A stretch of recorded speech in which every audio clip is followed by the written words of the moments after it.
Hey, what's up guys, and welcome back to the channel. Today I'm going to be sharing 10 songs that you should add to your worship playlist in 2022.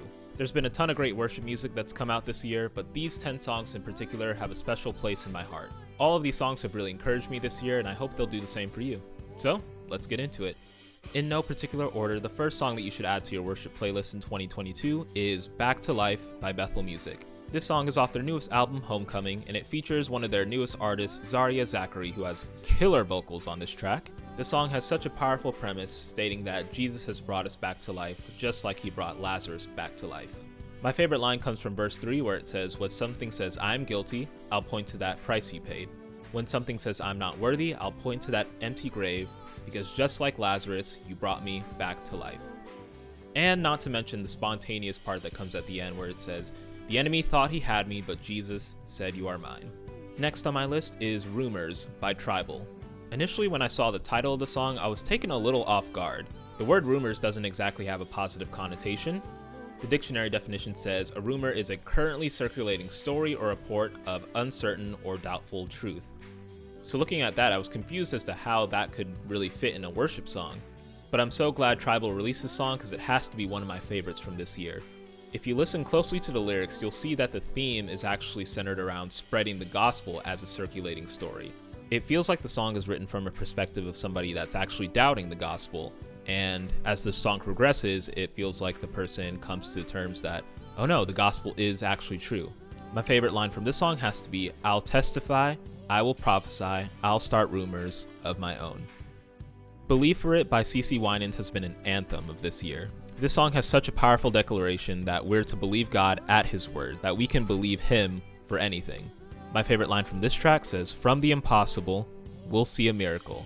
God we believe for it." Next song on the list is going to be Gratitude by Brandon Lake.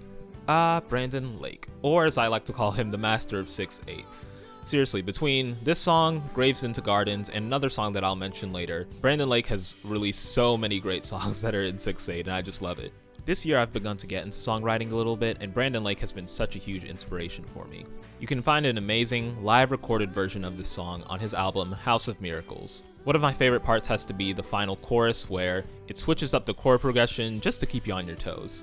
And my favorite line comes from verse 2, which says, "I could sing these songs, as I often do, but every song must end, and you never do." What a beautiful reminder that we should always approach our King Jesus with a heart of gratitude. Wait on You by Elevation Worship and Maverick City Music. This song has been super encouraging to me because it's been a reminder that God's timing is always best, that he's never too early, too late, that we should always trust that he knows what's best for us. I love the spontaneous section towards the end of this song, which literally just quotes straight from Isaiah. But my favorite line has to be from the bridge, which is super simple. It says, wait on the Lord, he will renew your strength, so wait, I say." Too Good to Not Believe by Bethel Music and Cody Carnes. I really don't know any other way to describe this song, but wow. I love that it uses familiar language and some unfamiliar language that we might not usually use in worship music in just a really powerful and captivating way. My favorite line has to be from the bridge, where it says, "I've seen real life resurrection, I've seen mental health restored, don't you tell me he can't do it, don't you tell me he can't do it." I find this song rather encouraging because it reminds us that God cares not just about our physical healing and our physical restoration, but even on that line where it says mental health restored, it shows that God cares about our psychological healing. Next on the list is Fresh Wind by Hillsong Worship.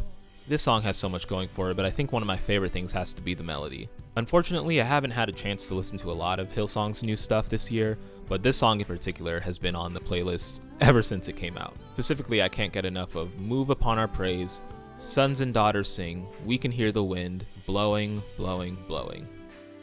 War Cry by The Belonging Co. I knew immediately when I saw the title of the song that it was going to be a banger. My favorite line comes from the bridge, where it says, "I lift my hands to the heavens, I will call on your name, my war cry is praise." Second to last on the list is going to be Battle Belongs by Phil Wickham. If you're a worship musician like me, then you've probably noticed that there aren't a lot of fast songs in the genre, so it's always really refreshing to see a fast song that we can do in church, as well as one that's pretty accessible to most musicians at any level. I remember doing this song at one of our worship nights at the end of the year and it going absolutely crazy. My favorite line from this track comes from verse 2, where it says, When all I see are the ashes, you see the beauty. When all I see is a cross, God, you see the empty tomb.